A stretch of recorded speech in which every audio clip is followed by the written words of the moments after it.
আসন্ন বিধানসভা নির্বাচনকে সামনে রেখে সোমবার বিজেপি তাদের প্রার্থী তালিকা প্রকাশ করেছে। সেই তালিকায় বালুরঘাট বিধানসভা কেন্দ্র থেকে প্রার্থী করা হয়েছে বিশিষ্ট আইনজীবী বিদ্যুৎ কুমার রায়কে। প্রার্থী ঘোষণার পর মঙ্গলবার সকালে স্ত্রীকে সঙ্গে নিয়ে বালুরঘাটের অধিষ্ঠাত্রী দেবী বুড়াকালী মন্দিরে পুজো দিয়ে নিজের নির্বাচনী প্রচার শুরু করেন তিনি।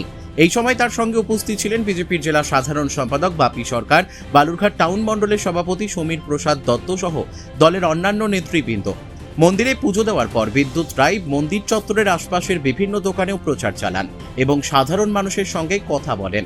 নিজেকে বালুরঘাটের ভূমিপুত্র হিসেবে তুলে ধরে তিনি জানান, এলাকার মানুষের যে কোনো সমস্যা বা বিপদে তিনি সবসময় পাশে থাকবেন। সেই কারণেই আসন্ন নির্বাচনে বিজেপিকে সমর্থন করার জন্য তিনি ভোটারদের কাছে আবেদন জানান। অন্যদিকে বর্তমান বিধায়ক অশোক কুমার লাহিড়ীর পরিবর্তে নতুন প্রার্থী ঘোষণায় দলের একাংশের কর্মী সমর্থকদের মধ্যে ক্ষোভ দেখা দিয়েছে। এই পরিস্থিতিতে তাদের সঙ্গে আলোচনা করে ক্ষোভ প্রশমনের আশ্বাস দিয়েছেন বিদ্যুৎ কুমার রায়। আমি ভোটে দাঁড়ালো হয়তো প্রথমবার, কিভাবে আপনি পাশে থাকবেন, কিভাবে দেখছেন? আমি সবসময় থাকবো পাশে। রাজনীতি তো এইভাবে কোনোদিন মাঠে নামেনি। না না না না, ভাবিনি, কোনো অভিজ্ঞতা নেই। কি মনে করছেন এবার লড়াইটা কতটা টাফ হতে পারে বা ইজি হতে পারে? হ্যাঁ, ইজিও হতে পারে, খুব একটা টাফ না হতে পারে। আপনি কি স্বামীর সঙ্গে আপনিও প্রচারে বেরোবেন? দেখি সুযোগ হলে পারবো, যাবো হয়তো। এই আসলে কি আপনার স্বামী যেতে পারবে? আপনি হ্যাঁ হ্যাঁ, 100% আশা করি। আপনার নাম মহুয়া রায়। মন্দিরে কি বলবেন? কি রাজ্যবাসীর মঙ্গল কামনায় পুজো দিলাম, এই অপশাসন থেকে মুক্ত করবার জন্য পুজো দিলাম। আজকে কি পুজোর মাধ্যমে কি প্রচার অভিযান শুরু করে দিলেন? হ্যাঁ, শুরু করে দিলাম। কতটা দাদা আশাবাদী আপনি এবার বলুন? পুরোটাই আশাবাদী।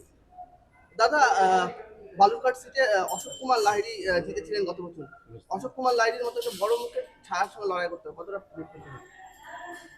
সেটা ঠিকই, অশোকবাবু বিদগ্ধ লোক, জ্ঞানী লোক, কিন্তু আমি তো ভূমিপুত্র, নিশ্চয়ই সঙ্গে থাকবো, সবসময় পাশে পাবো, মানে আমাকে পাবে সবাই। সুতরাং তাতে কোনো ভোটের কোনো ক্ষতি হবে না। ফ্যাক্টর রয়েছে, কত কিরকম ভাবে চ্যালেঞ্জ করে দেখছেন তৃণমূলের আপনার যে প্রতিদ্বন্দ্বী? আরে, লোক অপশাসন থেকে মুক্ত হবার জন্য ঝাঁপিয়ে মুখিয়ে আছে, কখন ভোট বাক্সে ভোট দেবে।